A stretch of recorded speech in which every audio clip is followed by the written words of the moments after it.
Germany won the First World War by 1916 without a single shot being fired on German soil. British convoys were blown out of the Atlantic by German subs, the French army mutinied, and the Russian army was defecting. With British Prime Minister Lloyd George up against a wall, Lionel Rothschild and the Jewish Zionists offered the British a deal they couldn't refuse. "We'll bring the United States into the war as your ally and win the war for you," they said, "if you'll promise us Palestine." In April of 1917, President Wilson got the green light and declared war on Germany. Because of overwhelming opposition to the war, Wilson invoked the draft and passed the Espionage Act, forcing Americans to fight or be thrown in jail. Billions of U.S. taxpayers' money was delivered to the British war machine, money that was never repaid. In return, the British government wrote the famous Balfour Declaration and addressed it to none other than Lord Lionel Rothschild. The Declaration promised Palestine and Israel to the Rothschild Zionists. In 1817, Lord Allenby conquered the Holy Land, and the Jews were promised a national home in Palestine by the Earl of Balfour, a policy endorsed by Woodrow Wilson and by the League of Nations, which made Palestine a British mandate.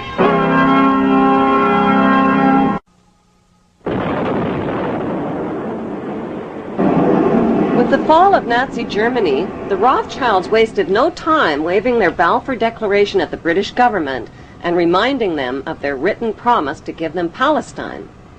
But how could the British promise the Arab land of Palestine to the Jews?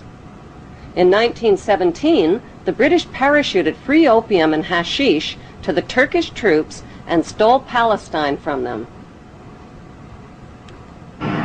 One ingenious stratagem was to parachute hashish and opium to the Turkish troops to try to keep their mind off the fighting. Allenby's strategy worked brilliantly. During World War II, the British needed Arab oil and signed an agreement with the Arabs which forbid Jewish immigration into Palestine. Then at the end of the war, the British broke their agreement with the Arabs and allowed the Rothschild Jewish Zionists to smuggle hundreds of thousands of Jews from around the world into Palestine. To win public support, the Rothschilds, who owned Reuters and the Associated Press, bombarded their media empire with images of homeless Jewish Holocaust refugees crowded together in ships off the coast of Palestine. On October 24, 1945, the bankster pirates gave birth to their most powerful weapon of global control, the United Nations. According to plan, the British pulled out of Palestine and gave the land to the Jewish Zionists. These Zionist extremists call themselves God's chosen race of people and believe they have a God-given right to the land of the Palestinians. It is important to know that the land now called Israel was originally called Canaan in ancient times. Canaan was populated by the Canaanite people, who were the ancestors of today's Palestinians imprisoned in refugee camps in Israel. About 3,500 years ago, the Semitic Hyksos kings ruled Egypt for 100 years, but were expelled from Egypt into Canaan. The Egyptians called these Hyksos people the Habarus, which means Hebrews. These expelled Hebrews invaded and conquered the land of Canaan and changed the name of the land from Canaan to Israel.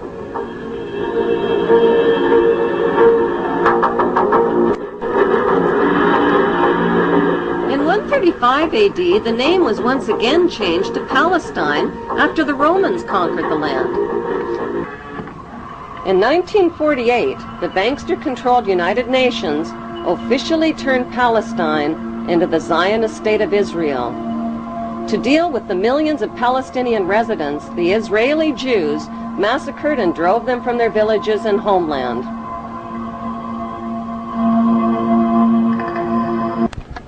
The Jews herded the Palestinians into two separated regions called the West Bank and the Gaza Strip. The Rothschilds soon began financing Jewish Holocaust refugees to build illegal Jewish settlements on Palestinian land. These illegal Jewish settlements set the stage for Israel's Prime Minister Ariel Sharon's reign of terror against Palestinians who dared to defend what was left of their stolen homeland. Like Saddam Hussein, Sharon violated dozens of UN resolutions by using hundreds of tanks and American-supplied gunships and planes in an unrelenting campaign of bombing, murdering, bulldozing, starving, and terrorizing the Palestinians off of what remained of their land. In violation of international law, Israel also secretly developed over 100 nuclear weapons of mass destruction capable of vaporizing the entire Middle East. Defenseless against Israel's U.S.-backed military and media campaign, the Palestinian Muslims fought back with sticks and stones and suicide as their only means of defense against the wholesale theft of their ancient homeland.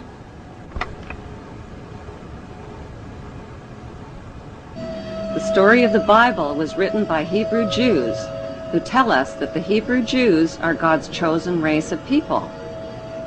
Bible prophecy predicts that they will one day rule the world from their temple throne in Jerusalem, and that the world's King of Kings will be a descendant of King David and King Solomon of Israel.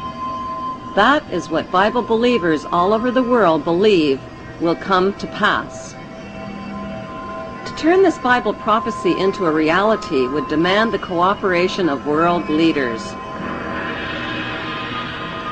It would also mean building a third temple in Jerusalem over the ancient ruins of King Solomon's temple. But there is one giant-sized problem. A sacred Muslim shrine called Dome of the Rock was already built on top of the ruins of Solomon's temple in the 7th century. It still stands majestically today in the heart of Jerusalem, and it would have to be destroyed.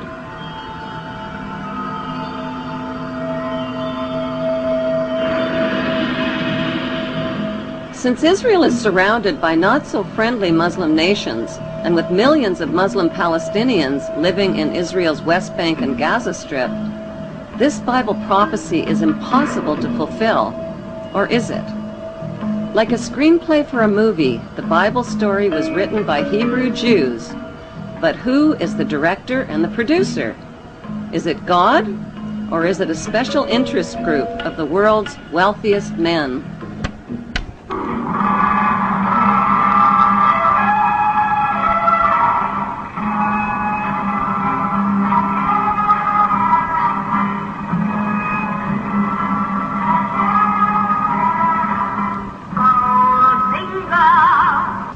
The Rothschilds, whose front companies had helped finance Hitler and the Jewish slave labor camps, had turned Jewish Holocaust victims into victimizers.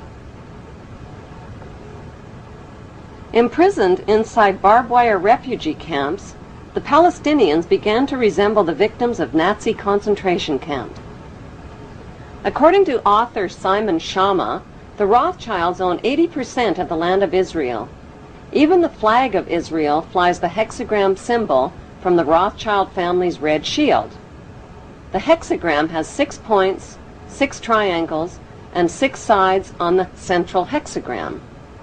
The numbers 666 are associated with the biblical prophecies that predict an apocalyptic Third World War. Just how rich and powerful is Lord Evelyn Rothschild? Historically, the Rothschild family wealth was hidden in underground vaults. The Rothschilds' secret financial records were never audited and never accounted for. Their family-commissioned biographies give the illusion that their family fortune has dwindled, but researchers estimate their wealth at close to $500 trillion, more than half the wealth of the entire world.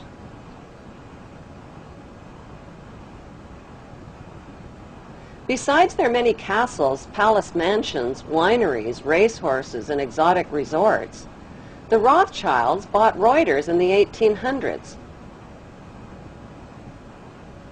Reuters then bought the Associated Press, which selects and delivers the same news stories to the entire world, day after day. They have controlling interest in 3 major television networks and easily avoid media attention since they own it. Until recently, they owned and operated England's Royal Mint and continue to be the gold agent for the Bank of England, which they also direct. They control the LBMA, London Bullion Market Association, where 30 to 42 million ounces of gold worth over $11 billion are traded daily. The Rothschilds earn millions weekly just on transaction fees alone. They also fix the world price of gold on a daily basis and profit from its ups and downs. Over the centuries, the Rothschilds have amassed trillions of dollars worth of gold bullion in their subterranean vaults and have cornered the world's gold supply. They own controlling interest in the world's largest oil company, Royal Dutch Shell. They operate phony charities and offshore banking services where the wealth of the black nobility and the Vatican is hidden in secret accounts at Rothschild Swiss banks, trusts, and holding companies. Although Evelyn Rothschild looks like a harmless gray-haired old man, make no mistake about it, Rothschild and his ancestors have handpicked presidents, crashed stock markets, bankrupted nations, orchestrated wars, and sponsored the mass murder and impoverishment of millions. The wealth hoarded by this one family alone could feed, clothe, and shelter every human being on earth.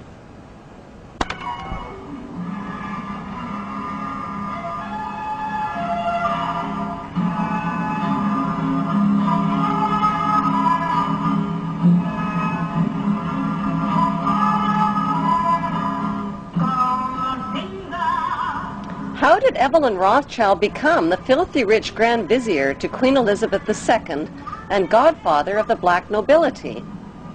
By birth, Evelyn Rothschild is the great-great-great-grandson of Mayer Rothschild and is passing the godfathership down to David de Rothschild.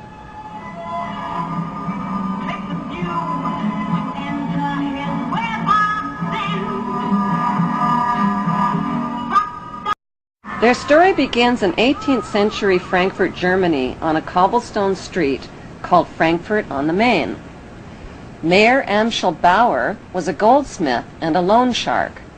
He hung a red hexagram shield over his doorway and changed his name from Bauer to Rothschild, which means red shield in German. The red hexagram shield was the symbol for the world revolutionary movement. Family biographers describe Mayer Rothschild as a poor man who lived with his family above his goldsmith shop and sold rare coins to royal customers. Contrary to appearances, Mayer stashed a big supply of gold, precious coins, and jewels in special hiding places inside his house.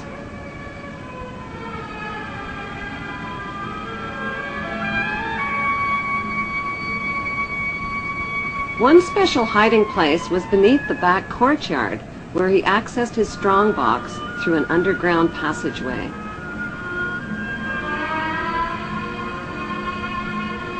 Mayer taught his 5 sons the tricks of the trade. To them, he wasn't just their father, he was their lord and master. To them, he was Lord Mayer. In 1773, Mayer Rothschild invited 12 wealthy, revolutionary-minded men to his goldsmith shop. Together, they formulated a plan to seize control of the world's wealth. They made a pact to secretly pool their money and influence to bankrupt the nations of the world and create a new world order.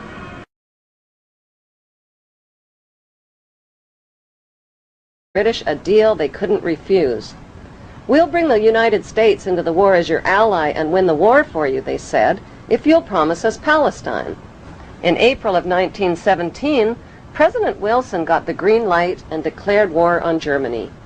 Because of overwhelming opposition to the war, Wilson invoked the draft and passed the Espionage Act, forcing the fall of Nazi Germany. The Rothschilds wasted no time waving their Balfour Declaration at the British government and reminding them of their written promise to give them Palestine.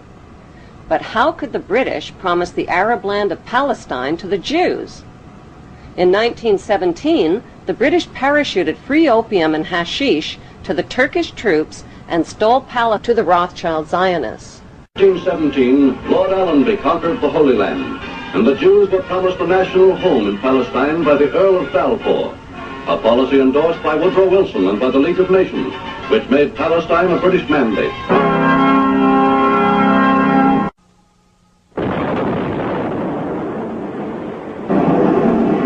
Americans to fight or be thrown in jail. Billions of U.S. taxpayers' money was delivered to the British war machine, money that was never repaid. In return, the British government wrote the famous Balfour Declaration and addressed it to none other than Lord Lionel Rothschild. The declaration promised Palestine and Israel. Germany won the First World War by 1916 without a single shot being fired on German soil. British convoys were blown out of the Atlantic by German subs, the French army mutinied, and the Russian army was defecting. With British Prime Minister Lloyd George up against a wall, Lionel Rothschild and the Jewish Zionists offered the